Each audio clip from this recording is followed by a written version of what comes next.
year when I was here that Muslims have a problem with understanding beauty, right? We think, and it's not just Muslims, in the Western society there's a problem too. In this society, beauty and seduction are almost synonymous, right? Like a person who's very beautiful has to try to behave in a seductive way, male or female. And it's worse with women, but today men are doing the same thing. Like if you walk past, there's billboards of men in the same poses. Like what's, you know.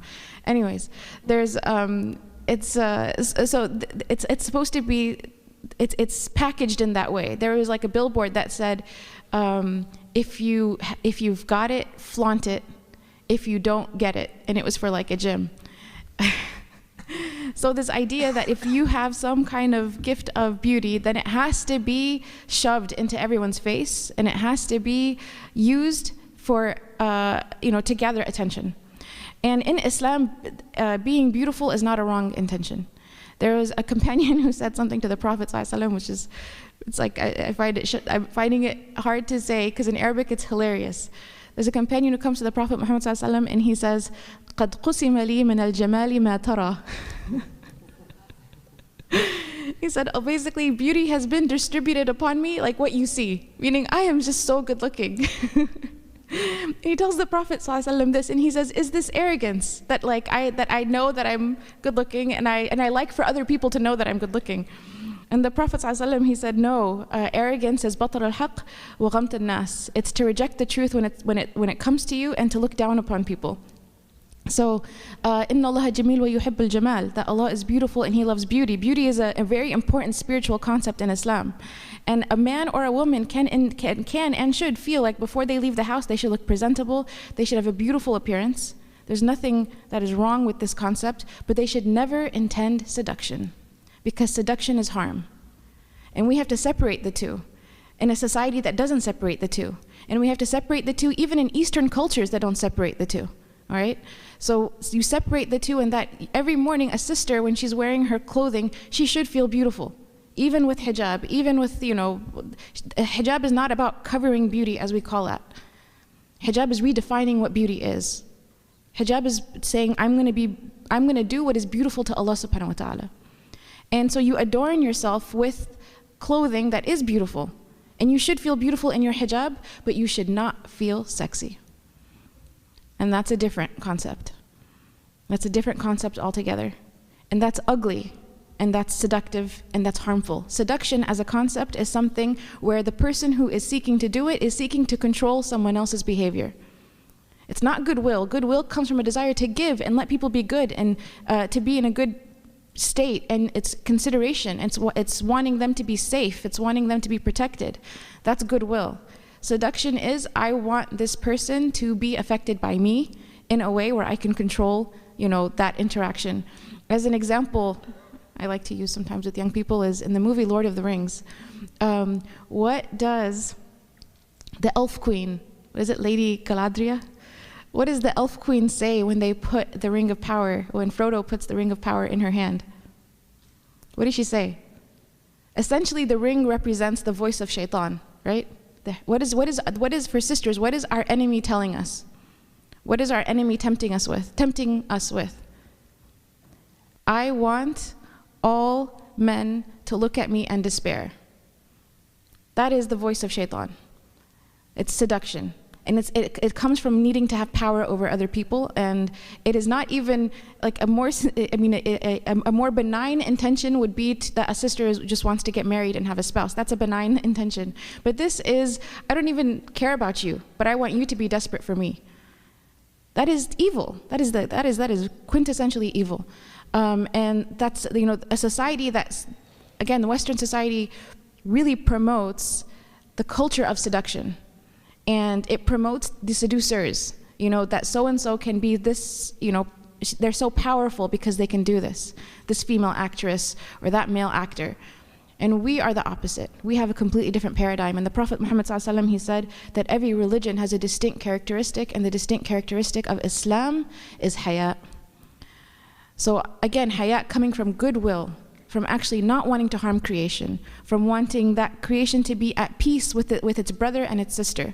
And that doesn't mean that if a person, again, because everything has to be, this is like a very thick topic, if someone is not intending to be seductive and someone else is attracted to them, that's not your fault. And it happened repeatedly in the time of the Prophet Muhammad ﷺ, and he never blamed the woman that other people were attracted to. So, but at the same time, that woman should not intend to be that way. So literally, before you leave the house, to make the dua, oh Allah, do not make me be a source of harm for anyone in your creation, and do not let anyone in your creation be a source of harm for me. This is embodying, working on this on the internal level. Like when we go out, work on the intention, this will clear up 90% of everything else that follows. Number 2 is to make your interaction purposeful and professional. So when we're dealing with the opposite gender, that we should have a reason to interact. It's not a complete free-for-all. It's not like, hey, the MSA is getting together, we're just going to like everyone, I don't know, do nothing but just be together for no reason. I'm not saying MSAs should not get together, brothers and sisters should not work together, but there should be purposes, right? So we're organizing an event. This is a purpose to come together around. We are discussing a chapter that for our halaqah that we're going to cover together. This is a positive purpose to come around. Even like interacting with one another, saying, how are you? How's your family? This is all okay. Islam is, if you look at the interactions of the companions, subhanAllah, you would find that they're much more fluid and organic, but you do have this quality of goodwill, that people know their boundaries when they're talking to each other, and because it's coming from a place of actual consideration, subhanAllah, that there's not a need to be so, scared or paranoid in the interaction. We're scared and we're paranoid, usually because we don't know, we're speaking to people of different backgrounds, and we're so afraid of being misperceived as too friendly, right? Or I don't want the sister to think I want to marry her, or I don't want the brother to think I want to marry him, but I just want to ask him, how was your exam? So just if you understand the Sharia, you can ask him, how was your exam? And if you do it with the right intention, subhanAllah, this is another thing I've noticed, even some of the most shy people, when you deal with them with a good intention and a good manner, they are welcoming of that interaction. And they don't feel that someone has invaded their personal space. Number 3 is to cover our nakedness, to cover the awrah. And I won't go through the conditions of that, but it's one of the conditions. Number 4 is that we lower our gaze from 2 things. You lower your gaze when what you're looking upon is attractive to you, even if the awrah is covered. And you also lower your gaze from the awrah that's uncovered. Sorry, I haven't had my coffee this morning. This is the first talk I'm doing without coffee, and you guys are my victims. The 5th is to keep the interaction public. So to make sure that you're not secluded in some place. There's sometimes MSA people, sister will be like, oh, I'll go pick up my books from your apartment. No, don't do that. Because that even if it's like somewhat public, it has like a question mark over it, because it's not so public. Like this conference is public, on campus at a restaurant or in the library is public. But sometimes, if you find yourself, and this is what a sister had mentioned to me, she was getting notes from her brother, and he was like, oh yeah, that's in the trunk of my car. She goes out to the parking lot. They're the only 2 people in the parking lot in her university because everyone else was gone. And it's technically an outside space. She didn't technically, break a rule, but it's one of those things that it's like we avoid the shubuhat, we avoid the doubtful things. And this leads to number 6, which is to protect your reputation. So this is where culture plays a role. So there are certain things in this society that are not considered shameful or taboo. But in the East, they're considered shameful and taboo. And those particular things are not necessarily haram. Okay, so I'll give you an example. In Afghanistan, the idea of young people going to a cinema was like the most taboo thing ever. Like it was so taboo, it was so bad. And in kindergarten, we had a field trip. They wanted to take us, all the 5-year-olds, to go and watch Pinocchio in the movie theater. And my mom was like, over my dead body, my 5-year-old will never step foot in a movie theater watching Pinocchio because of this, thing that was in Afghanistan. In Afghanistan, it was a completely different scenario. People would use the dark theater to do bad things, So it was a misperception, I guess, of the context. So that was not necessarily something that was going to ruin my reputation as a 5-year-old. But there are definitely things that it would, right? So when the Prophet Muhammad ﷺ was speaking to one of his wives and it was dark and a man is walking, one of the companions is walking by, he actually clarifies to the companion, this is my wife.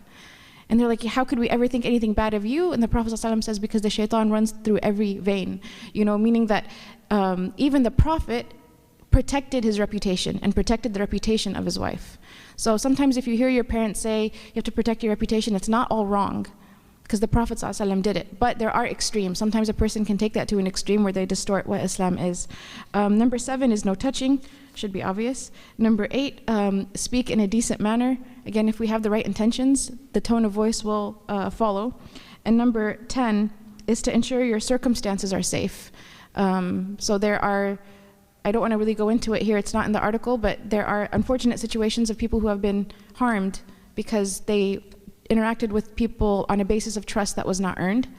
And so it's always important to ensure our circumstances are safe so that we are not harmed in that way. So these are the 10 guidelines, and I hope inshallah we have time for question and answer. I hope I didn't confuse anyone. Jazakallahu Khair. Assalamu alaikum.